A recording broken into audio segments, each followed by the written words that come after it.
آپ کو کیا لگتا ہے؟ انہوں نے بہت سے شکایتیں کی ہیں، انہوں نے کہا، میں ذرا بتا دیتا ہوں آپ کو ساری چیزیں جو اس ٹائم مین اس میں کہا گیا کہ ہم نے تحفظات کے ساتھ پارلیمنٹ میں جانے کا فیصلہ کیا، 2024 میں دھاندلی ہوئی اس سے بڑھ کر جو 2018 میں ہوئی تھی، انہوں نے کہا اس بار زیادہ دھاندلی ہوئی ہے، یہ پارلیمنٹ دھاندلی کی پیداوار ہے، یہ قوم کے دلوں میں حکومت نہیں کر سکیں گے، ابھی کسی گرینڈ الائنس کا فیصلہ نہیں کیا۔ اتنے ناراض کیوں نظر آ رہے ہیں؟ Because Maulana got countless reasons. مولانا جس طرح پی ڈی ایم کے امام تھے نا جی، ان کی قیادت میں پی ڈی ایم کی تحریک کا آغاز ہوا، تو وہ مولانا، وہ قائد، وہ روح رواں کہاں رہ گیا جب سے نواز شریف صاحب واپس آئے، جب سے انتخابی کیمپین ہوئی، جب سے انتخابات ہوئے، تو وہ پی ڈی ایم کا سربراہ کہاں رہ گیا؟ ان کا شکوہ جائز ہے، اور پھر جو ان کو تحفظات تھے ان کو کب ایڈریس کیا گیا، چاہے وہ کے پی کے حوالے سے ہوں یا بلوچستان یا دیگر صوبوں کے حوالے سے ہوں۔ دوسری بات جو انہوں نے اس میں دیکھیں نا، ہم تھوڑا سا جو کنسرنز ہیں ہمیں یا ریزرویشنز ہیں ان کو کرٹیکلی بھی دیکھ رہے ہیں۔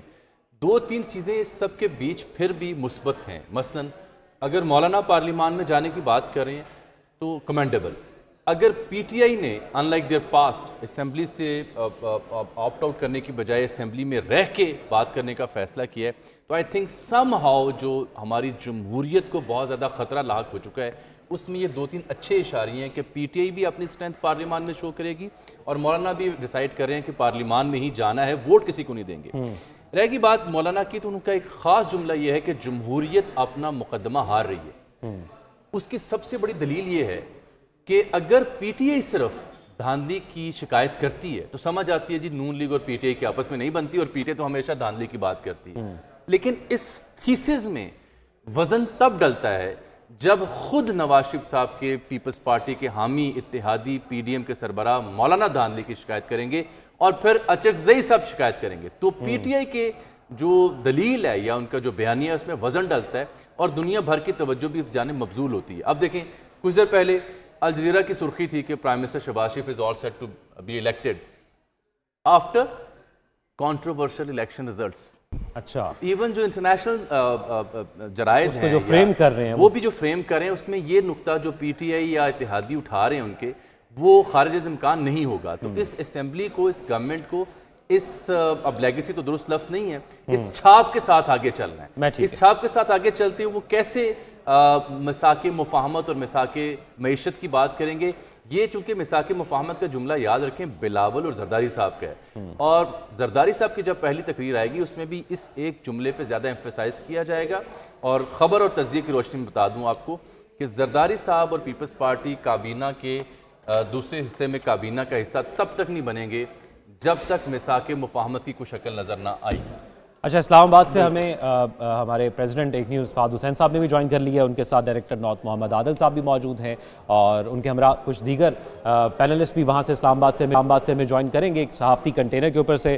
فہد صاحب، گڈ آفٹرنون، اور آج آپ نے وہاں پر دیکھی تمام تر کارروائی ایوان کی، آپ وہاں پر موجود تھے، اندر کافی شور شرابہ تھا، ہم نے دیکھا ٹیلی ویژن اسکرین پر، لیکن مولانا صاحب کی جو تقریر تھی، جو اس کے بعد تقریر کہہ رہا ہوں جو انہوں نے میڈیا سے گفتگو کی، وہ بھی بڑی اہمیت اختیار کر گئی ہے۔ آپ کو کیا لگ رہا ہے یہ اب تمام تر سینیریو کیسا آگے بڑھ رہا ہے؟ خاص طور پر کیا آپ کو لگتا ہے کہ پاکستان تحریک انصاف کے اندر جو اندرونی اختلافات ہیں، تو ایک گیپ موجود ہے پاکستان کی پالیٹکس کے اندر ایک مقبول بیانیے کو لینے کا، تو مولانا وہ گریب کرنے کی کوشش کر رہے ہیں یا کیا لگ رہا ہے آپ کو؟ شکریہ۔ دیکھیں، بڑا آپ نے پیچیدہ سا سوال جو ہے وہ پوچھ لیا ہے۔ میرے خیال میں مولانا جو ہے ان کی سیاست کے جو نئے رنگ ہے وہ اب ہمیں آئے دن جو ہے وہ نظر آ رہے ہیں۔ آج کی جو انہوں نے پریس کانفرنس کی ہے اس میں انہوں نے بڑے سخت الفاظ بھی استعمال کیے ہیں، اور یہ بھی بالکل کلیئرلی کہہ دیا ہے کہ وہ اپوزیشن میں بیٹھیں گے۔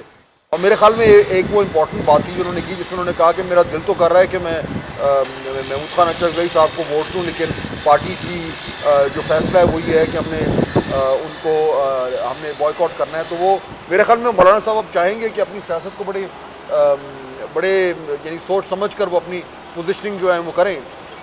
لیکن میرے خیال میں آج جو اہم بات ہے وہ یہ کہ نئے وزیر اعظم کا باقاعدہ طور پر منتخب ہو گئے ہیں شہباز شریف صاحب، تو اس میں تھوڑی سی ڈسکشن کر لیتے ہیں۔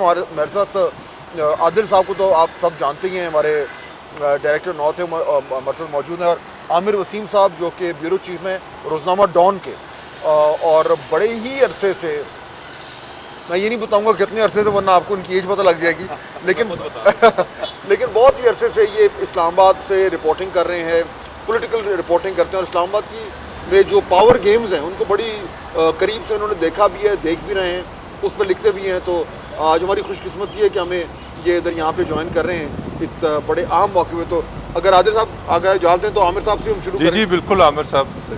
ایک نیا دور شروع ہو رہا ہے، کتنے دور آپ نے بھی دیکھ لیے، نئی اسمبلی آئی، نیا وزیر اعظم آیا، لیکن اگر کوئی نیا نہ ہوا تو وہ سیاسی نعرے بازی ہے اور دھوم دھڑکا ہے اور شور شرابہ ہے. وہ کلچر تو وہی چل رہا ہے. تو یہ جو آج بگننگ ہوئی ہے عامر، آپ اتنے عرصے سے معاملات کو دیکھ رہے ہیں، کوئی اس میں کوئی نئی چیز نظر آ رہی ہے آپ کو؟ دیکھیں جب پرسوں حلف برداری کی تقریب ہوئی اس دن بھی اسی طرح شور شرابہ ہوا، اسپیکر ڈپٹی اسپیکر کے الیکشن میں بھی ہوا، اور باہر لوگ جو سوال پوچھ رہے تھے کہ جی یہ شور شرابہ ہوا، یہ اسمبلی چلے گی کیسے اور اس کے مستقبل کے حوالے سے بات ہو رہی. تو میں نے اس وقت ان کو یہ کہا کہ اس طرح کا شور شرابہ، تو میں نے ان کو 2002 کی اسمبلی یاد دلائی جب جنرل مشرف کی جو اسمبلی تھی، تو پورا سال ہی تقریباً آپ کو یاد ہوگا گو مشرف گو اور نو ایل ایف او نو کے اور ڈیسک تھمپنگ اور نعرے لگتے رہے. اور اس پروٹیسٹ کا بہرحال ایک پازیٹیو آؤٹ کم یہ ہوا کہ مشرف صاحب جیسے ڈکٹیٹر کو بھی بالآخر نیگوسیشنز پہ آنا پڑا، اور اس کے بعد وہ جو ایک کنٹروورسی امینڈمنٹ ہوئی جس کے بعد اپوزیشن میں پھوٹ پڑ گئی، ایم اے میں ادھر چلی گئی اور اے آر ڈی ادھر ہو گئی.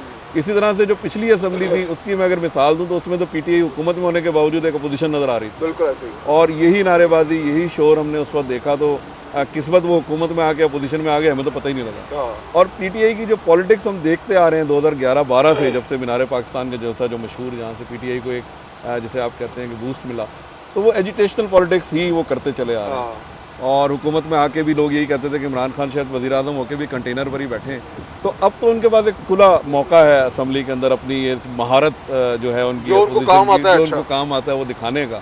تو میرا خیال ہے کہ اور پھر میں یہ سمجھتا ہوں کہ اچھی خاصی تعداد بھی ان کی آ گئی ہے، 90-91 لوگوں کا اگر شور شرابہ ہوگا تو ظاہر ہے کہ پارلیمنٹ کا نظام جو ہے سموتھلی تو نہیں چل سکے گا. اور یہ پی ایم ایل این کے لیے، ایاز صادق صاحب کے لیے خاص طور پہ ایک ٹیسٹ کیس ہوگا کہ وہ کس طریقے سے ان کو ہینڈل کرتے ہیں. مجھے تو ایکچولی عادل یہ بھی نہیں یاد آ رہا، میں ابھی سوچ رہا تھا کہ آخری بار کون سی اہم اسپیچ اس پارلیمنٹ میں ہوئی ہے جس کو سب نے خاموش ہو کر سنا ہے. بڑی اسپیچز کی بات کر رہا ہوں، اس میں صدر صاحب کی اسپیچ بھی ہوتی ہے، اس میں وزیر اعظم کی بھی ہوتی ہے، وہ بھی ہنگامہ کی نظر. دیکھیں نا، صدر بھی اگر خطاب کرتے ہیں جوائنٹ سیشن سے، وہ بھی ہنگامے کی نظر ہو جاتا ہے.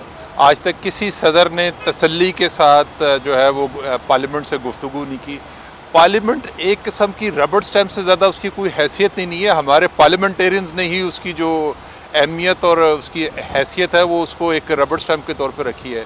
پچھلی اسمبلی میں 50% ایجنڈا جو ہے وہ تکمیل کے مرحلے میں جا ہی نہیں سکا، ڈسکس ہی نہیں ہوا، کیونکہ ارکان آتے ہیں، اول بات تو آتے نہیں ہیں.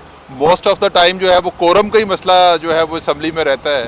جب آپ کا پرائم منسٹر پارلیمنٹ کی طرف نہیں آئے گا تو نہ وزراء آتے ہیں نہ ایم این اے آتے ہیں. پھر دیکھتے ہیں تو ہمارے پالیٹیشینز نے جو ہے وہ پارلیمنٹ کو ویسے ہی جو ہے وہ اتنی اس کی صورتحال کر دی کہ دوسرے ادارے ایسے لگتا ہے جیسے اس کے اوپر حاوی ہے.